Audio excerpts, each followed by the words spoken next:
So our dribble handoff this week, it had an interesting question. Who's the college coach that you could see make a move to the NBA sometime soon? I went with Dan Hurley. I'll explain it in a second. First, though, tell us who's the coach you went with? I think that's a squirrel.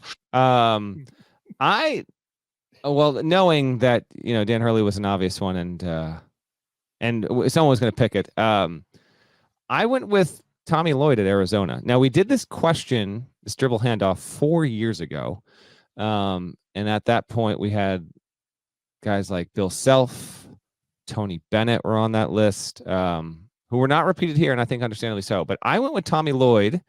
It is an intriguing one. Who would be, now that Hurley has turned down the NBA, who would be maybe the candidate most likely to still give the NBA a shot? I think Hurley is at the top of the list, and he's got the shortest odds of any of them.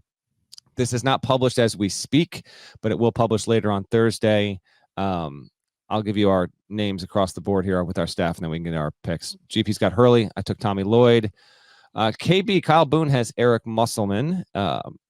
David Cobb has Micah Shrewsbury, which is a sneaky good choice. And then Cameron Salerno took Nate Oates, which I also think is very possible. There's a number of candidates, guys that weren't mentioned, that I think it's not impossible. If they were to win big, you never know.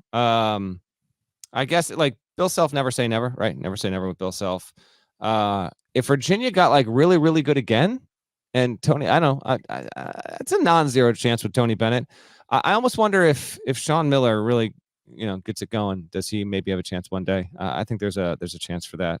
By the way, Mike Hopkins just joined the Phoenix Suns staff earlier this week, former Washington coach. So he has taken a break from following Pearl Jam literally on its tour to join the Suns staff. I like Tommy Lloyd sticking out there in Arizona because he's got the temperament. As I wrote, similar to Hurley, he runs a pretty sophisticated and fun to watch offense there. He's also off to an awesome start in his career. No hasn't made a truly deep NCAA tournament run yet, but 88-20 at Arizona, a 1 or 2 seed all 3 seasons, set up to be top 25 again in year 4. And most importantly, whereas like Mark Few is not an answer to this question because Mark Few is too deep into his career, but Mark Few is an assistant on the USA basketball team that's going to go compete in the Olympics next month. Tommy Lloyd is in the USA basketball pipeline right now. He just coached the U18 USA basketball team to a championship. And the fact that he's 49, if he wants, there's at least if he wants, he's got 2 decades of head coaching ahead of him, right? And if obviously if he's good enough to validate that, which obviously looks to be the case. I could see Tommy Lloyd being a guy where if we look up in 2 years, 4 years, Arizona is continually a 1, 2, 3 seed. And particularly, I don't know if this is mandatory, GP, but I put it in my capsule. If he can get Arizona to a Final Four, and a national championship obviously helps, but like just even getting to a Final Four, I think being in USA basketball circles, the people you know, who you get to meet, the relationships you build, I think if Hurley is the shortest odds, I would actually put Tommy Lloyd number 2. Yeah, I think Dan's the obvious answer, but Tommy's a great answer. You could drop him into, this is just one of the ways I think about it. You could drop him into an NBA staff meeting right now, like this minute, and he'd fit in. He'd speak the language. He would not be overwhelmed by any aspect of it. I could easily see, I'm not trying to run him out of Arizona, but I could easily see him in the NBA someday. In the chat, somebody mentioned Kevin Young, BYU. Without a doubt. Obvious. That's a name that we didn't have on our list.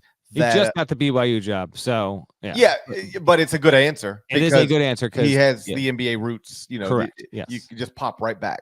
Yes.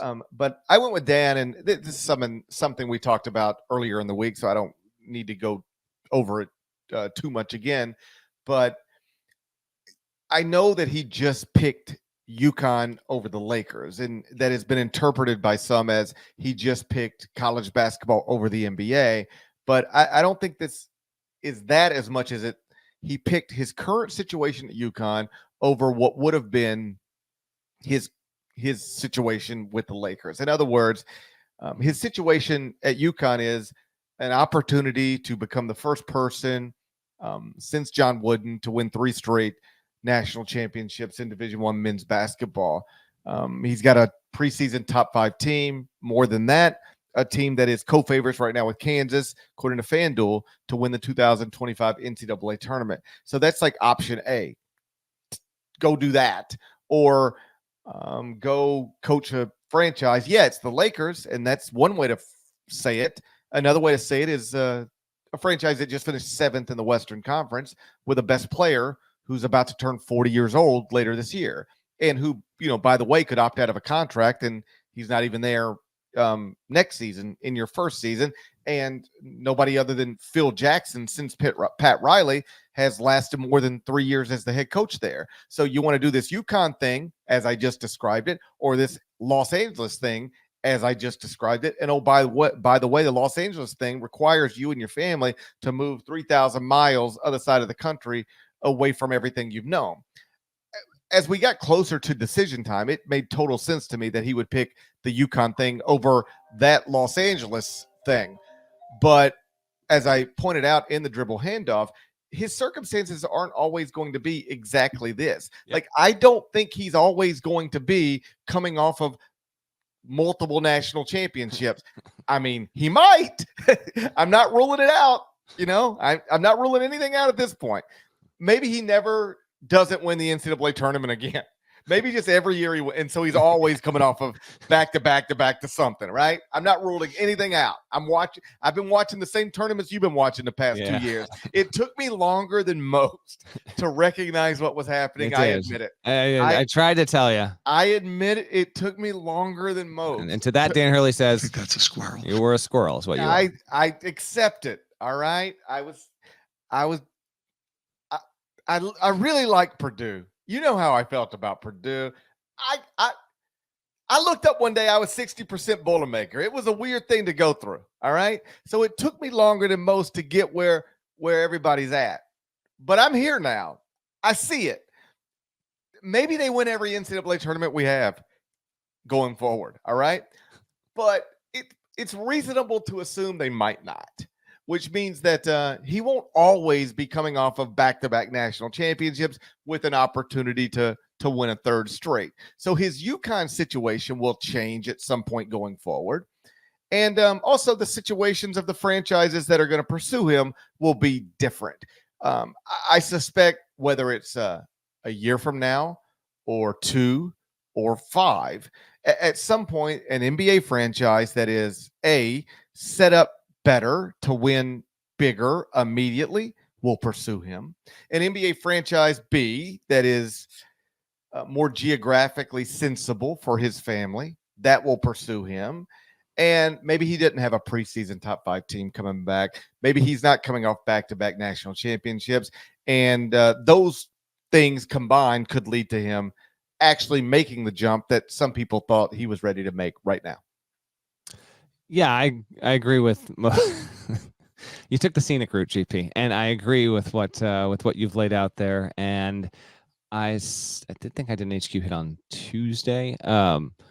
I expect us to be next April back in the Dan Hurley watch conversation, because I expect UConn to be a really good team, and I expect UConn to be either a number 1, number 2, or number 3 seed most likely in the tournament next year, and with that to probably win at least 2 games, and that's going to do nothing to damage Dan Hurley's case to be an NBA coaching candidate. So this, and UConn fans take that exchange obviously. Like, you were spared him leaving now. Speak of the devil. This dude is literally calling me. Yeah, I'm saying right here on the pocket. He's literally calling me right now. Unbelievable. The universe is very weird. Send him straight to voicemail. Should I send Dan Hurley to voicemail right now? Send him straight to voicemail. He's getting sent right to voicemail. Say if you don't text him straight to voicemail. Text, if you don't have time for Jeannie Buss, we don't have time for you. I'm not texting him that. That's what I would text. I'm not texting him that. That's too funny. That's too text. Funny. If he can reject Jeannie Buss, you can send him to voicemail. I think that's fair. Not doing that, but that is spooky. Anyway, I think we'll be in that conversation with Mr. Hurley every year going forward. It's gonna be real weird if he was calling you to tell you he's decided to change his mind. And what if that's the case? He's gonna go coach. He's like, what if I just missed the scoop, Matt? What if I just missed it? Matt, I've had second thoughts. Hey, it's yeah, because he's giving it to me. Yeah, that's because that's how that's going down. Actually, as we're podcasting, literally, by the way, Woj tweets sources: JJ Redick will formally interview for the Los Angeles Lakers coaching job this weekend. It's about time. And a strong performance is expected to move him to the forefront of the franchise's search. So, well, I would expect he has a strong performance. He performed strong, doesn't he? He performed strong. I can't speak to JJ Redick's performance indicators, but every time I've seen him speak, I seem to think he performed pretty strongly. I think he's going to perform well. I think he's a good performer. Oh man, that's too funny. By the way, that as an aside, that will be fascinating to see if JJ Redick gets the Lakers job. I think that's cinema and all that good stuff. That'll be good theater. And it's good for us. It suggests we might have a bigger future than we think. I agree. I mean, I agree. I agree. I like it when good things happen to podcasters. Yeah. I mean, maybe not the JJ Cavs this year, but you never know. I don't know that we can go straight from the podcast and boot to the Lakers, but can we get can I get an interview with the Jazz? Oh, you're still sticking like NBA regardless. Okay. I didn't know if you were hoping like maybe to parlay this into like a vacancy in the American next season or something like that. Okay. No, I'm aiming higher. No. I'm aiming higher. Perhaps not for the most glamorous franchise in the NBA, but I wouldn't mind getting a sit down with the Magic. I think they're doing all right now. Oh, trivia time. Yeah. Paulo. Huh? No. Okay. But to our audience that is very dialed into both. Knuckles. Can you name the head coach of the Orlando Magic? Yeah. You can? Brian Hill. I think in the history of the Brian Magic. Hill was the coach of the Magic when they went to the finals in 1995, people. I think in the history of the Magic, that's the only coach I know. No. I think so. Jacques Vaughn. I don't know. You got no chance here. Jamal Mosley. Yeah, of course. I'm going to give you right now the list of the Orlando Magic's head coaches in the history. At trivia time, how many head coaches? The Orlando Magic. All right, trivia time again. What year did the Orlando Magic become a franchise? Oh, that was 1987. You're close. 1989. Yeah. How many head coaches have the Magic had? One. Brian Hill. Stop. He's the only one. Well, trivia time. How many times has Brian Hill been the Orlando Magic's head coach? I think like 7. It's twice. All right, Matty Gukas. Matt Gukas was the first. I remember that. I went to multiple games as a child in the Kissimmee area where I lived in Florida as a younger child. I saw multiple Bulls Magic games with Matt Gukas leading the way there. So when I think Orlando Magic, I don't think Brian Hill. I think Matty Gukas. Matt Gukas, Brian Hill, Richie Adubato. I feel like Scott Skiles should have coached him, whether he did or not. We're getting there. Hold on. Okay. Chuck Daly. What? I didn't believe Doc Rivers. Come on. You remember when he coached the Magic, Doc Rivers? Oh, sure. Sure. Johnny Davis, Chris Gent, Brian Hill. Back in 05 to 07. That's my guy. Stan Van Gundy. Oh, yeah, of course. I didn't remember. He used to fight with Dwight Howard. Correct. Remember that clip where he's talking about how much Dwight Howard hates him or something like that? And then Dwight Howard walks up on it, doesn't even know what's going on? Yes, I do remember. That's a good one. It's amazing. Jacques Vaughn. I knew Jacques Vaughn. James Borrego coached the Magic for 30 games in 2015. And then the moment you've been waiting for. Yeah. Scott Skiles. I knew it. One season, Scott Skiles. Frank Vogel. I got to be honest. I had no idea Frank Vogel coached the Magic. Frank Vogel has coached everybody. Yes. He's still under contract for everybody. Frank Vogel gets paid for 30 franchises right now. He has direct deposits every day from somebody. Steve Clifford and now Jamal Mosley. 14 coaches since 1989 for the Magic. Isn't it wild? You say Steve Clifford, all these guys, they just coach everybody. They all coach everybody. Can I get some Budenholzer with that? I hear you, man. I hear you the whole way, man. It's the same 50 people coaching every NBA franchise. Oh man, that's like too once good. You get in, you're in. Like That's true. It doesn't even matter if you're good. It just like once somebody says you You're can in do the this, ecosystem. I know. yeah, then it's like somebody else thinks you can do it. We You got don't- people talking about James Borrego being a candidate for the Lakers. It's like, sure, why not? Why You say not? so. I mean, he's had a job before, so I don't know why we would He's give done it. I mean, he had a job before, so I don't know why we wouldn't give him the job again. No wonder they're starting to look at podcasters. I mean, what are your options? You can either hire somebody everybody else is already hired, or a podcaster. Those are the options. It's either JJ Redick, me, or Alex Cooper. Who do you want to coach your NBA team? Me, JJ, or Alex? Or Doc Rivers, who's I think on team number 9. So yes, exactly. Yeah, the Doc Rivers. Basically at this point, if you're an NBA franchise, you got to hire me, you, JJ Redick, Doc Rivers, Alex Cooper, or Joe Rogan. That's where you're at. That's who. That's your candidate pool at this point, or Steve Clifford, obviously.